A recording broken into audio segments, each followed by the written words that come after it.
¿Qué tal amigos? Bienvenidos a Quito TV, el espacio de la ciudad a través de telesucesos.net. Nos pueden ver en nuestro canal digital. Además también pueden revisar este programa a través de YouTube como Telesucesos HD señal para el mundo entero. Y queremos recibir por primera vez en este 2026 a quien es un constante amigo de esta casa, el doctor César Paz y Miño.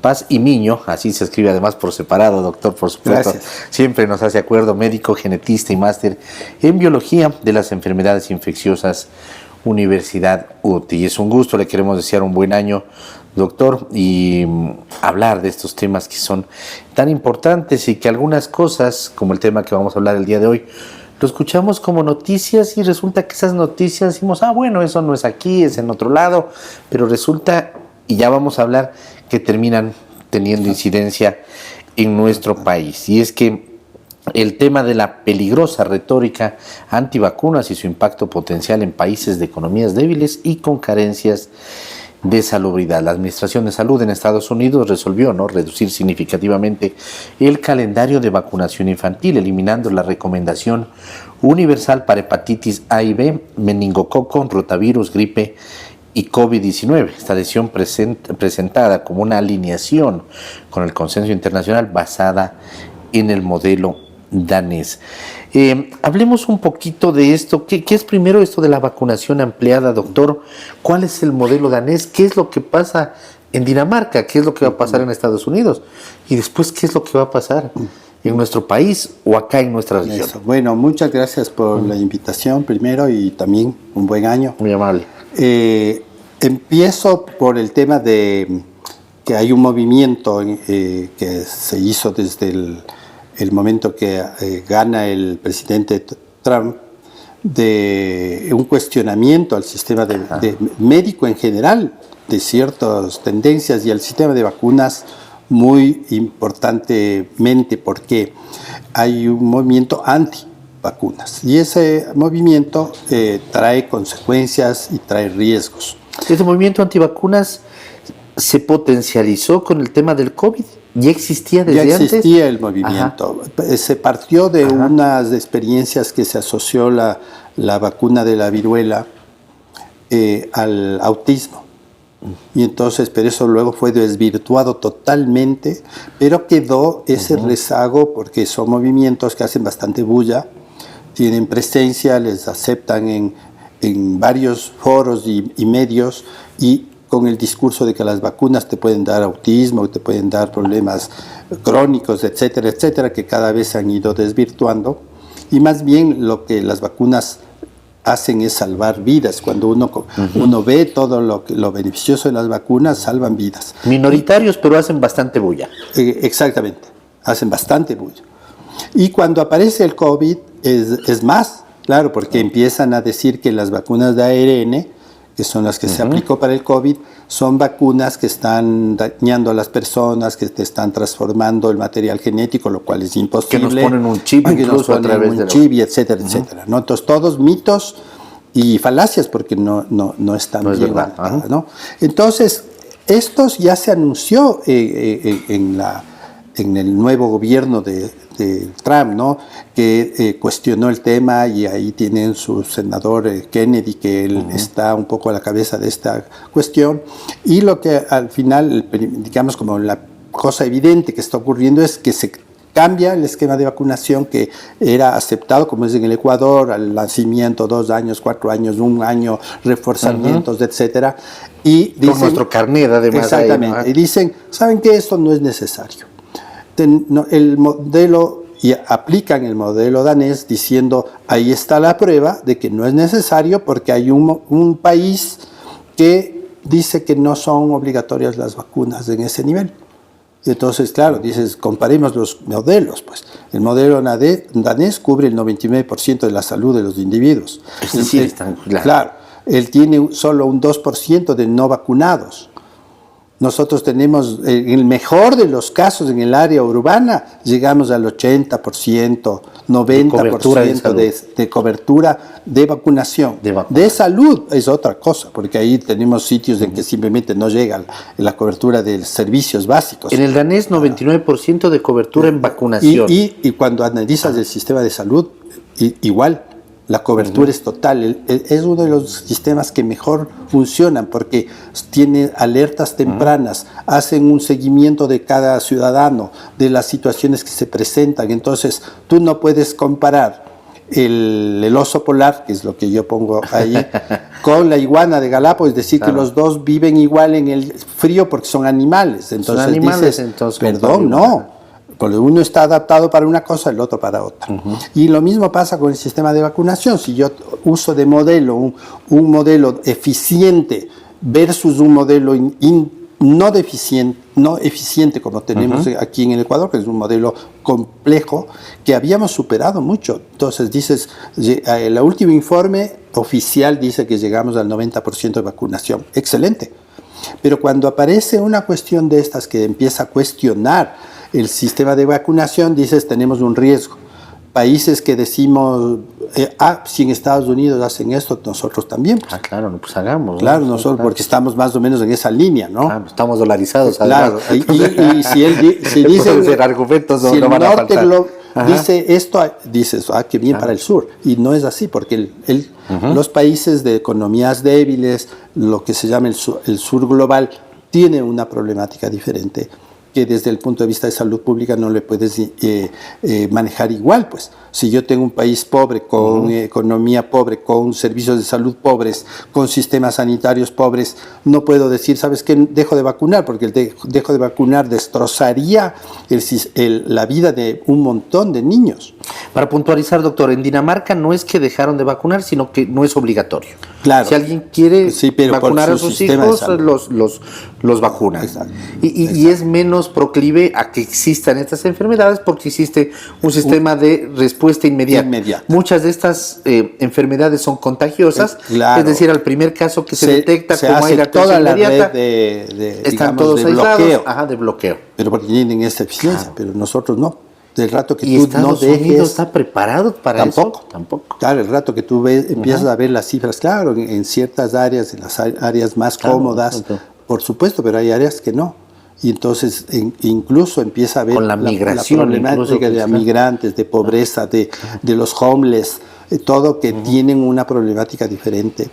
Y entonces el momento que tú dices, hagamos voluntaria la vacunación, te expones a una cuestión que ya está en la epidemiología general, y es que los vacunados, por suerte, protegen a los no vacunados, que se llama el efecto rebaño. Es decir, yo te estoy protegiendo, agradéceme que yo estoy vacunado, porque te estoy protegiendo. Si es que las tasas de vacunación bajan del 80%, el efecto rebaño ya no se da. Entonces, por eso es que tenemos que cuidar el tema de la vacunación para que no se dé. Si aparecería en personas no vacunadas una epidemia de una de estas enfermedades, la tasa de mortalidad subiría un montón. Se calcula que más o menos 30 o 40 niños podrían estar muriendo si es que no se cubre las necesidades de vacunación. Entonces, esa es en realidad la problemática. ¿Y por qué topé yo este tema? Porque digamos así que la propaganda internacional sobre la no vacunación, cambiar esquemas de vacunación, probablemente nos afecte el momento en que aquí se tome una decisión de esas que sería catastrófica. Claro, eso le iba a preguntar, ¿qué tan probable es que nos acojamos a eso, no? Hablamos de, claro, no, Estados Unidos lo hace, ¿por qué nosotros no? ¿Es muy probable? Claro, porque aquí además hay una cuestión que es lo que se ha mostrado como política de salud, es disminuir los gastos en salud. Entonces, el gasto de vacunación, si tú de entrada dices, ya se redujo 1.300 millones de dólares en salud, en el presupuesto, claro. Y si a esto dices, qué bien, bajemos también el de las vacunas, pues ahí nos ahorramos. Entonces, el ahorro de vacunas en un país como el nuestro sería dramático, porque la mortalidad infantil en desnutridos, tenemos 27% de desnutrición, dependiendo las zonas, en unas un poco menos, un poco más, pero manejemos la cifra de 27%. En un país que no tiene muchas camas de cuidados intensivos que se podría usar, que es 1.8 más o menos por 100.000. Entonces dices, el rato que aparezca una enfermedad como la meningitis, que podría ser evitada con la vacuna, los muertos en niñez aumentarán 30, 40, ya se calcula. Entonces eso es una cosa dramática, y la tasa de uso de los cuidados intensivos podría estar, solo por una enfermedad prevenible, podría ser hasta el 90% de uso. Entonces, claro, no podemos nosotros aplicar políticas de salud copiadas, y esto sumado a un movimiento de antivacunas que se le está dando fuerza, que hace bulla, entonces es peligrosísimo para los países como los nuestros. Claro, esto, doctor, incluso va en contra de los avances médicos, ¿no?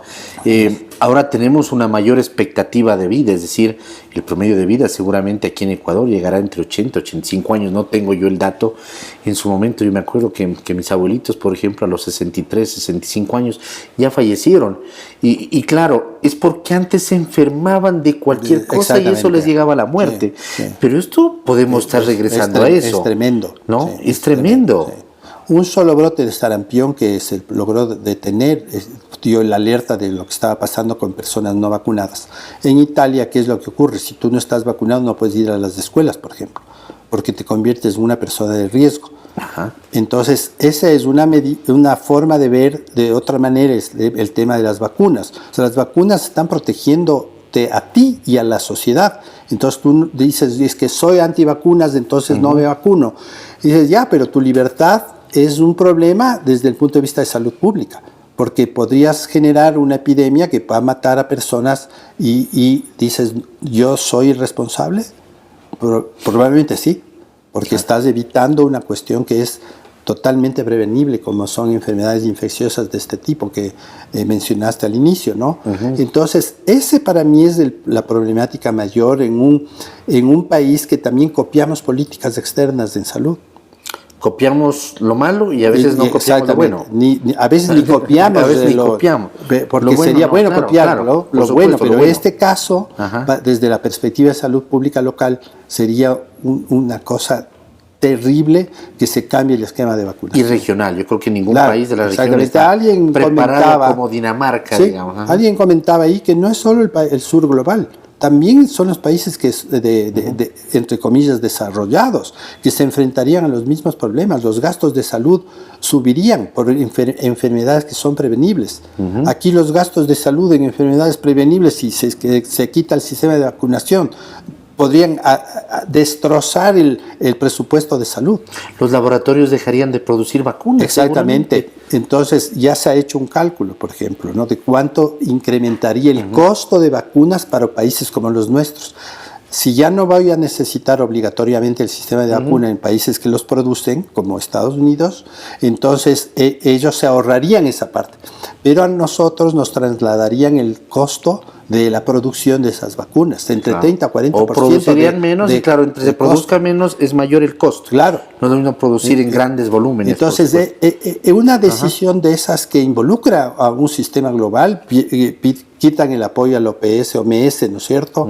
Critican las políticas internacionales en salud, se aferran a una política europea para eso, y en cambio nosotros, si heredamos de eso, si les hacemos caso, vamos a tener una problemática tremenda.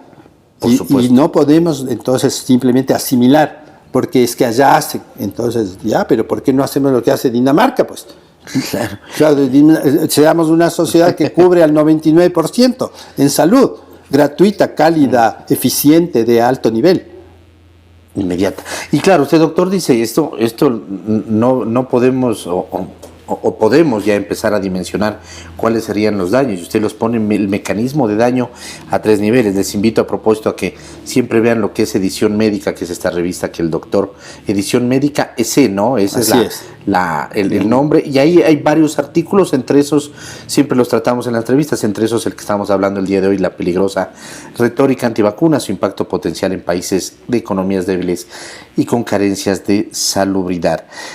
Usted, doctor, aquí plantea el daño a 3 niveles, el mecanismo de daño. 1, legitimación de la pseudociencia. Claro, ahí está el tema de las antivacunas. Entonces decimos, no, eso está bien. Está bien. Y de pronto el ahí está que las vacunas, además, claro, y cada vez más no sirven las vacunas, dices, perdón, o sea, las evidencias muestran todo lo contrario. Las ahora vacunas del COVID sirven. se dice, no, hay gente que tiene algún problema, dice, le dio un infarto a los 45 años, es que las vacunas del COVID. Claro, no hay antes evidencia. no daban infartos. Los estudios que se han hecho sobre eso no dan la evidencia. Claro. Lo que sí se sabe ahora es que hay una cosa que se llama el COVID de larga duración.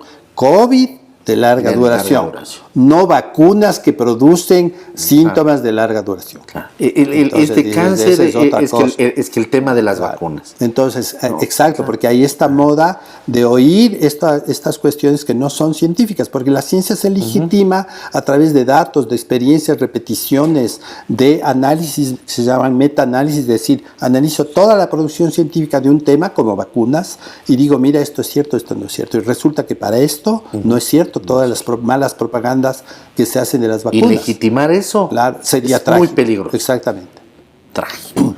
Segundo nivel, colapso de mercados y precios. Ya habíamos adelantado eso. Sí, más o menos lo mismo. Entonces, eso haría que nosotros nos cueste más las vacunas, que tengamos más riesgo para nuestros individuos, más nuestros niños, y que tengamos mayor número de muertos. Entonces tenemos que proteger el sistema de vacunación. 3, saturación de sistemas frágiles. Ahí viene otra vez lo mismo. Ya tenemos una afectación porque no encontramos medicinas ni básicas, ni de cáncer, baja de presupuesto, pocas camas disponibles de cuidados intensivos, sumados a una gran cantidad de pacientes, nos colapsan.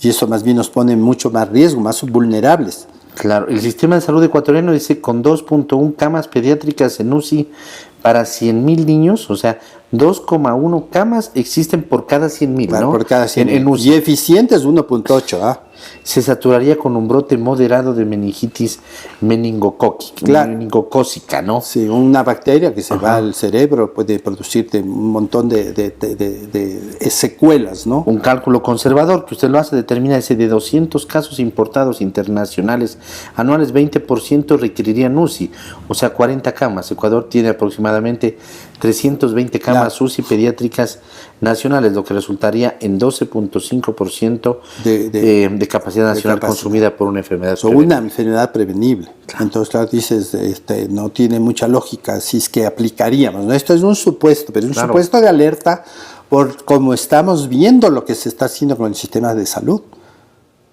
O sea, las personas están reclamando que no tienen para las diálisis, que no tienen medicamentos modernos para un montón de enfermedades como el cáncer. No hay medicamentos que están ya apareciendo, por ejemplo, por una enfermedad neurológica que acaba de ya salir el medicamento, pero aquí ni siquiera nos llega. Entonces, esas son las preocupaciones que deberíamos tener del sistema de salud y no decir, mira, aprovecho esto para quitar inversión en salud. Claro, y de todas formas, como usted dice, bajamos el presupuesto en salud y resulta que dicen, no, es que hemos bajado en esta cantidad porque además el presupuesto del año pasado no se lo cumplió. Claro. Pero no se lo cumplió porque no hicieron cumplir. Porque no hicieron cumplir. Claro. Pues. Es que ahora ya no sabemos si fue a propósito. ¿Quién no cumplió? Claro, o sea, fue a propósito no cumplir el presupuesto para justificar la disminución. Exactamente. ¿No? Eso es lo primero que uno se le ocurre, ¿no? Si piensas un poquito en frío, dices, a ver, y además, ¿quién no cumplió? ¿El ministro? Es ineficiente. O los ministros, porque el año pasado creo que pasaron 4 o 5. Dices, no cumplieron, entonces es una ineficiencia del Estado, de ese gobierno, digamos, que no está cumpliendo con una demanda social que es un derecho público. Derecho humano, la salud. Está ahí en la Constitución los primeros artículos, además, derecho a la salud y a la educación. Entonces, ahí viene la preocupación de decir esto, ¿no? O sea, no, ¿qué pasa? Aquí también habla usted de la paradoja de la autonomía médica, dice la política, y estamos hablando del tema de Estados Unidos, porque esto nació de una política, además de decir, no, es que vamos a terminar con este tema de la vacunación obligatoria. Se vende como respeto a la autonomía familiar, pero ignora la autonomía de naciones soberanas para proteger a sus ciudadanos. Ecuador logró reducir la mortalidad infantil de 25 a 13, es decir, estábamos en un camino súper bien. Bueno, de 25 a 13 por 1000 nacidos vivos positivos entre el 2000 y el 2020. Claro. Y gracias a la vacunación ampliada en gran parte estas cifras, veremos o veríamos como décadas de progreso se ponen en riesgo por una decisión foránea. Claro está, si la tomamos desacertadamente en cuenta. O sea, lo ganado lo pudiéramos perder imagínate totalmente. que en 20 años bajamos la mortalidad y en 5 años, si es que esto se podría, en realidad, si lo adaptarían aquí sería trágico, ¿no? Sería trágico. Incluso el tema de la experiencia del H3N1 que se dijo, vamos a traer 4 millones de dosis de vacunas, excelente, pero no son suficientes igual, porque necesitamos al menos 13 millones para los vacunables, digamos que es lo aspirable, que el oficial dice 90%, ya muy bien, pero son 13 millones y hemos traído 4 millones. Entonces falta multiplicar por 3. Entonces ese es lo que ya de entrada estamos teniendo una problemática.